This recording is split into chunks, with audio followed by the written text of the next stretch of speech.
got married, had a child, and I remember like maybe 5, 6 years later, I was so different from what I ever thought I would be. I was a shadow of who I used to be. There's actually a photo that I share sometimes on social media, and it makes me cringe when I see it because that woman is so far from who I know myself to be. And the thing about that photo, it was taken at a social outing. And I remember getting the physical copy and looking through and being horrified. It was like a come to Jesus moment, like, who is this woman? This cannot be me. And it was a wake up call. And I think the reason why women lose themselves is much the reason why I lost myself. Because most of us are really not taught how to be ourselves, how to be women. We are taught how to labor like women. We're taught how to cook, how to clean, how to care for the household, how to work. In my case, I was a pharmacist, how to care for your baby. You think that's what it means to be a woman. And before you know it, you're in this life that you're existing and you're trying to catch up. And every day you feel like you're failing, by the way, and you're overwhelmed. You don't talk to anyone about it. You don't share how you feel.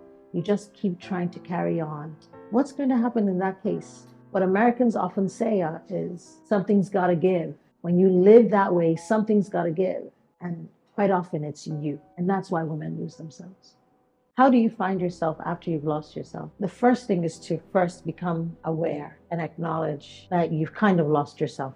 And I think the second thing is to forgive yourself. I think a lot of women don't move from that place and can't acknowledge they've lost themselves because they're not able to forgive themselves. Forgive the people around you that were part of the ecosystem of losing yourself. And then start to ask the question, who do I want to be? How do I want to live? And really start to detail that. And some of it requires unpacking, who have I always thought I was? Some of it requires kind of deconstructing. In my program, I've had celebrated people take my course. They take it quietly and they send me messages saying, my goodness. I had so many people tell me, this made me sit and think.